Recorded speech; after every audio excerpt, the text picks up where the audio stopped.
பொள்ளாச்சியில் நடந்த கூட்டு பாலியல் வல்லுறவு குற்றச்சம்பவம் தமிழ்நாட்டுக்கே ஒரு களங்கத்தை ஏற்படுத்திய செயலாகும். இதுபோன்ற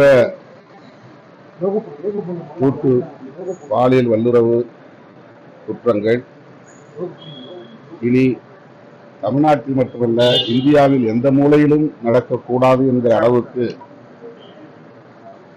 இந்த தீர்ப்பு அமைந்திருக்கிறது.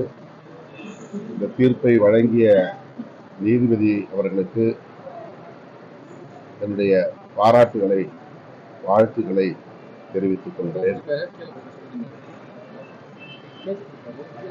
இந்த வழக்கில் குற்றவாளிகள் தப்பித்து விடுவார்களோ என்கிற ஒரு ஐயம் இருந்தது.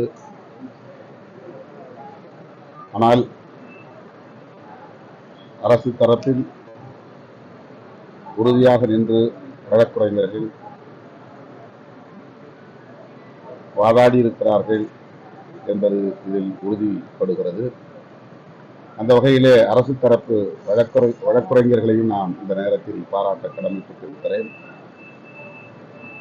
ஏற்கனவே நான் குறிப்பிட்டதைப் போல இது பாதிக்கப்பட்ட குடும்பத்தினருக்கு மட்டுமின்றி பாதிக்கப்பட்ட பெண்களுக்கு மட்டுமின்றி மாந்தநேயம் உள்ள அனைவருக்கும் ஒரு கொடுங்காயத்தில் இடப்பட்ட மாமருந்தாகவே அமைந்திருக்கிறது. அந்த வகையில் இந்த தீர்ப்பை நான் வரவேற்கிறேன், பாராட்டுகிறேன். இந்த வழக்குல நாங்க தான் முதல் நடவடிக்கை எடுத்தோம், குற்றவாளிகளை கைது பண்ணோம்னு எடப்பாடி பழனிசாமி கிரெடிட் எடுத்துக்கிறாங்க. அதை எப்படி பாக்குறீங்க?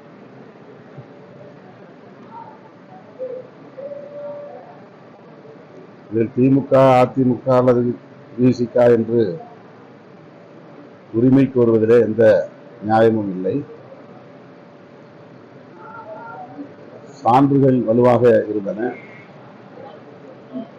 குறிப்பாக செல்போன்கள் மற்றும் இதர சமூக வலைதளங்களில் அவர்கள்